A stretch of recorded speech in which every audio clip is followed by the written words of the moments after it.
Halo, assalamualaikum warahmatullahi wabarakatuh. Selamat datang kembali di channel pendidikan Guru Katrok. Video kali ini melanjutkan video-video sebelumnya tentang perkembangbiakan tumbuhan dan hewan. Namun pada kali ini kita akan membahas perkembangbiakan hewan secara vegetatif dan generatif. Semoga dapat bermanfaat dan menambah wawasan bagi kita semua, khususnya bagi teman-teman yang menyaksikan video kali ini. Sebelum kita awali pembahasan lebih lanjut, mari kita berdoa menurut agama dan kepercayaan masing-masing. Berdoa mulai. Berdoa selesai. Mari kita bahas perkembangbiakan hewan secara vegetatif. Ada bertunas, ada dengan cara fragmentasi, ada dengan cara membelah diri. Tentunya teman-teman semua masih ingat bahwa perkembangbiakan secara vegetatif adalah perkembangbiakan tanpa melalui bertemunya sel kelamin jantan dan sel kelamin betina.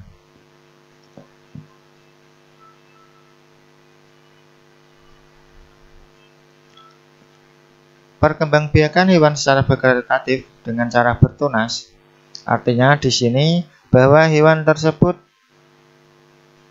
pada tubuhnya akan tumbuh seperti benjolan kecil pada awalnya, ya, pada awalnya seperti ini. Ini contoh pada tumbuhan hidra. Awalnya ada tumbuhan kecil, tunas kecil di sini.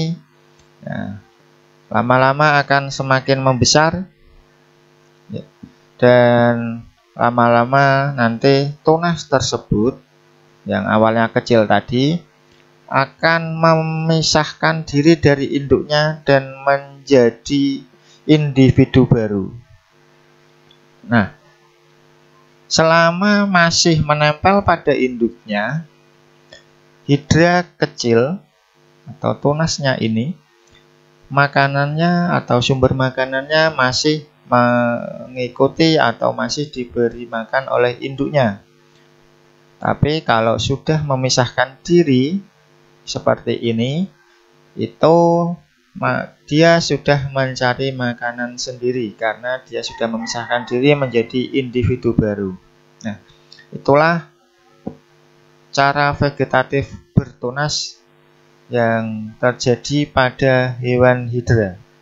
Pada contoh-contoh hewan lainnya, teman-teman bisa mencari sendiri di buku-buku literatur yang memadai atau di internet yang ada. Selanjutnya, perkembangbiakan hewan secara vegetatif dengan cara fragmentasi. Nah, apa itu fragmentasi?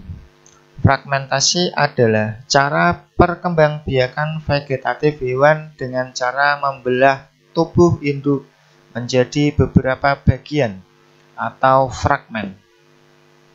Nah, fragmentasi ini terjadi pada hewan-hewan sebagai berikut.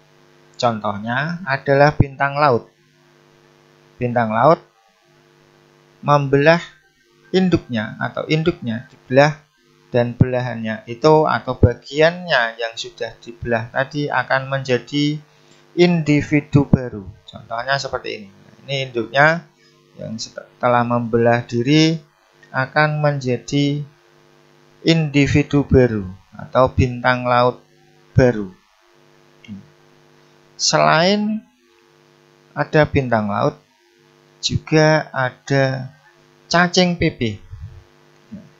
Jadi yang induknya ini, yang A, akan membelah diri secara alami, dan belahannya tadi ya bisa memotong, bisa membelah tubuhnya, kayak seperti B ini, ya. nanti akan menjadi individu-individu baru. Tergantung nanti dia akan memotong dirinya berapa bagian ya. Kalau A ini memotong dirinya sendiri dengan menjadi 2 bagian, yang B ini menjadi 2 bagian, yang C ini contohnya adalah memotong dirinya sendiri menjadi 3 bagian. Nah, potongan-potongannya itu nanti akan memiliki kepala sendiri sehingga menjadi individu baru. Selanjutnya contohnya juga ada ya cacing pita. Cacing pita ini juga kalau ini dia dipotong ya, itu akan tumbuh kepalanya dan akan menjadi individu baru. Nah, itulah yang disebut perkembangbiakan hewan secara vegetatif dengan cara fragmentasi, yaitu memotong tubuhnya sendiri menjadi bagian-bagian baru dan akan menjadi individu yang baru.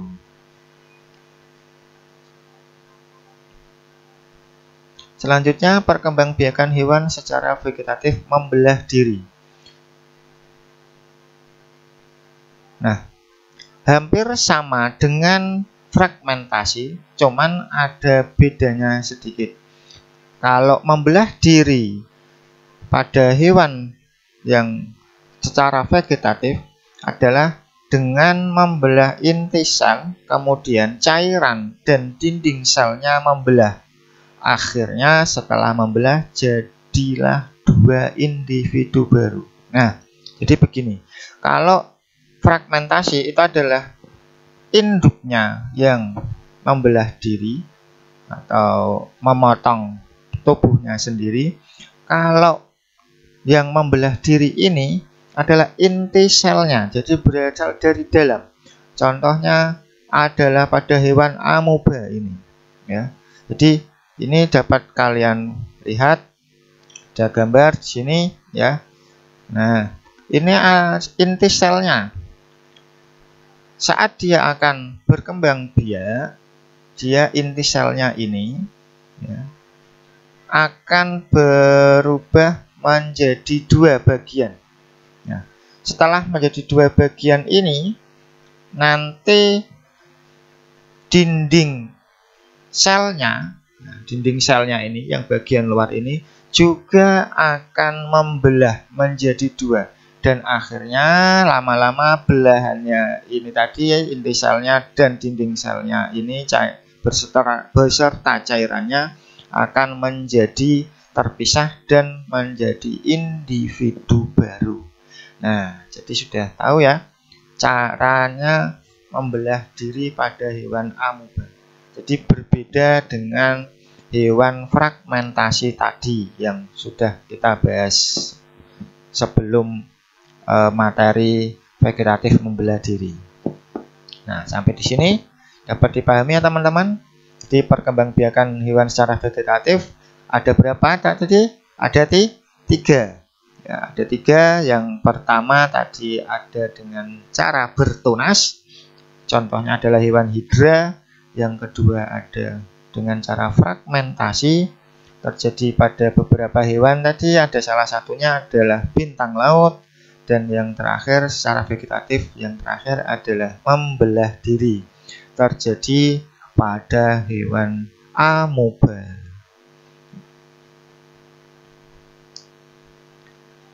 Nah, sekarang kita sudah berlanjut ke materi perkembangbiakan hewan secara generatif. Tentu masih ingat teman-teman semua ya, pada perkembangbiakan generatif adalah perkembangbiakan yang diawali dengan bertemunya sel kelamin jantan dengan sel kelamin betina. Jadi ada proses perkawinan di antara hewan ataupun tumbuhannya ya. Nah, adapun cara-caranya pada hewan secara generatif ada yang pertama yaitu bertelur atau disebut ovipar. Yang kedua ada melahirkan atau vivipar.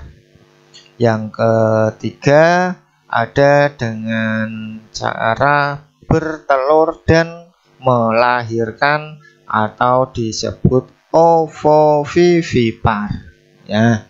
Apa itu ovipar? Bagaimana itu vivipar? Serta apa itu ovovivipar? Mari kita bahas selanjutnya. Baiklah teman-teman, perkembangbiakan hewan secara generatif yang pertama adalah bertelur atau ovipar. Nah, ada beberapa ciri pada hewan ovipar. Ya, ini pada umumnya. Jadi ciri-cirinya tidak hanya 4 ini sebetulnya, tapi masih banyak lagi ciri-cirinya.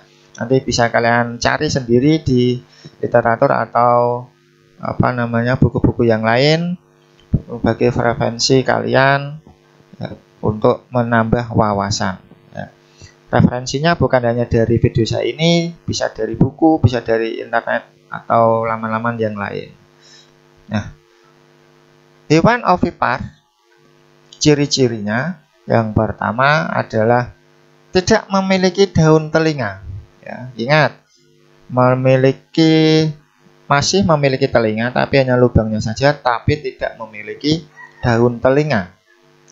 Yang kedua, memiliki bulu tebal atau tidak sama sekali. Nah, yang keempat adalah tidak memiliki kelenjar susu. Yang kelima, tidak melalui proses mengandung. Nah, hewan-hewan ovipar ini contohnya banyak sekali pada lingkungan kita atau di sekitar kita. Ya. Contohnya adalah burung. Hampir semua jenis burung itu perkembangbiakannya dengan cara ovipar. Ya. Generatif dengan cara ovipar. Hampir semuanya burung seperti itu. Ya. Ini ciri-cirinya tadi ya, ada ciri-ciri yang kedua tadi, yang ini ya toh, bulu tebal atau tidak sama sekali. Terjadi pada apa? Pada ular. Nah, ayam juga dengan cara ovipar. Nah, ini ya ada bebek ya, ada ular, buaya, ada penguin. Ini dengan cara ovipar.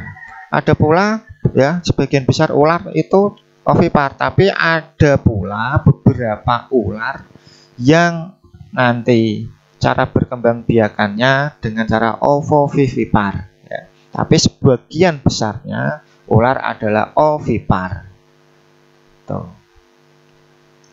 Selanjutnya contohnya apa lagi? Ya, ini ada apa ini? Hewan apa ini? Itu platypus.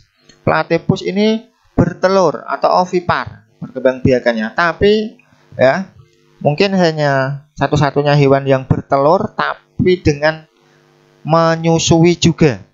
Ya. Jadi anak-anaknya disusui seperti mamalia yang lain.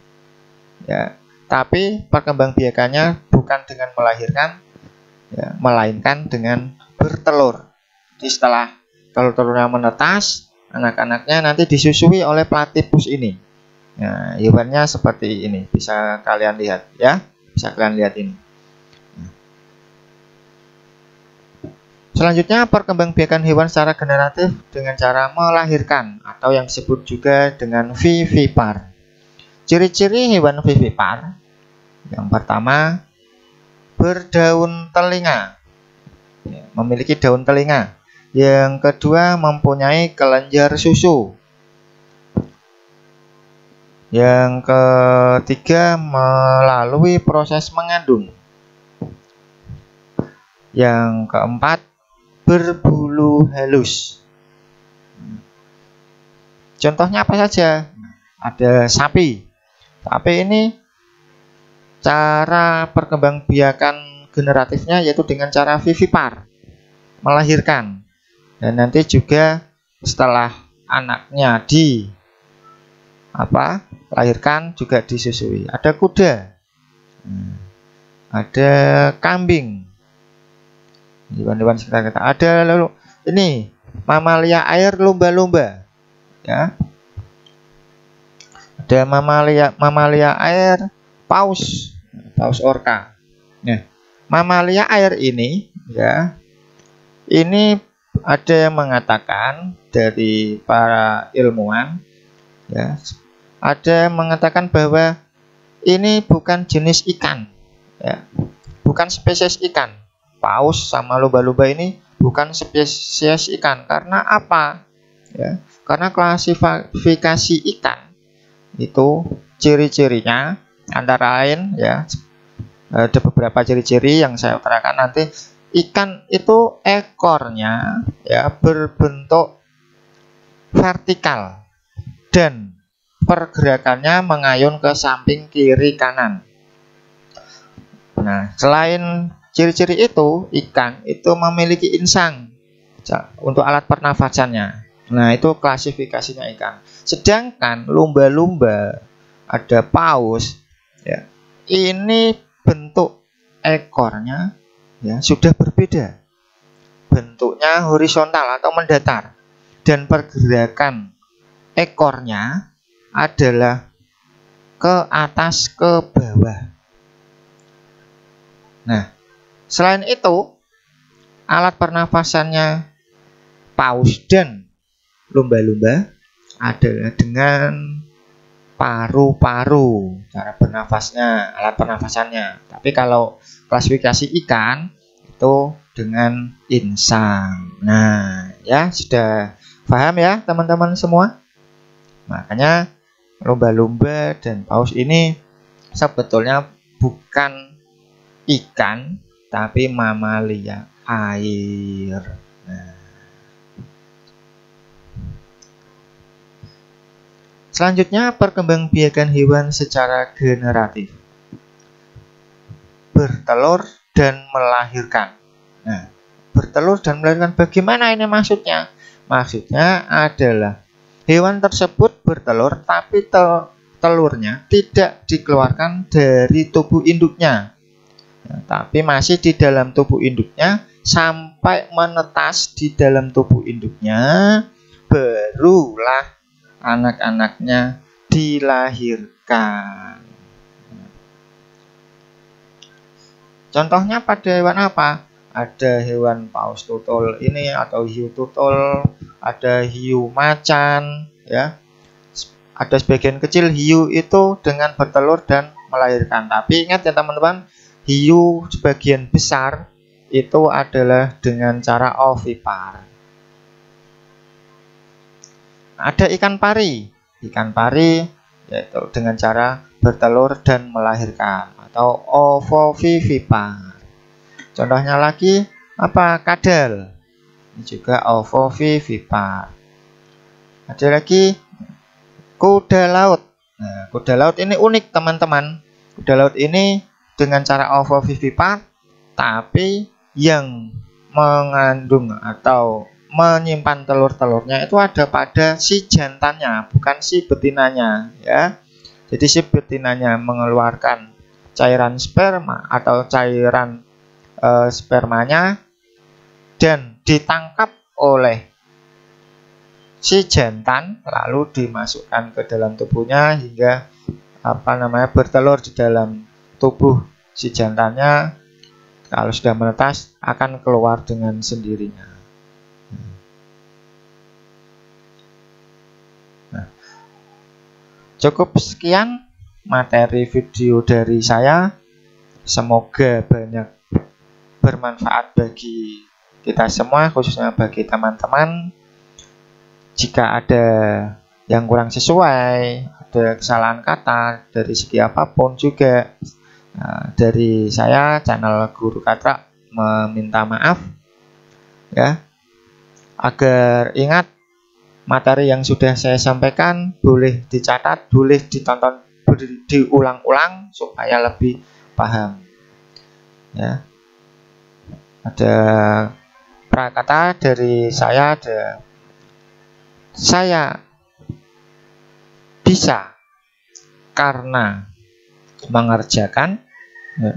Karena tahu, saya bisa karena mendengarkan, saya ingat karena menulis. Nah, ada 3 kalimat tersebut yang perlu kalian laksanakan supaya menjadi anak-anak yang hebat. Cukup sekian dari saya. Akhir kata, assalamualaikum warahmatullahi wabarakatuh.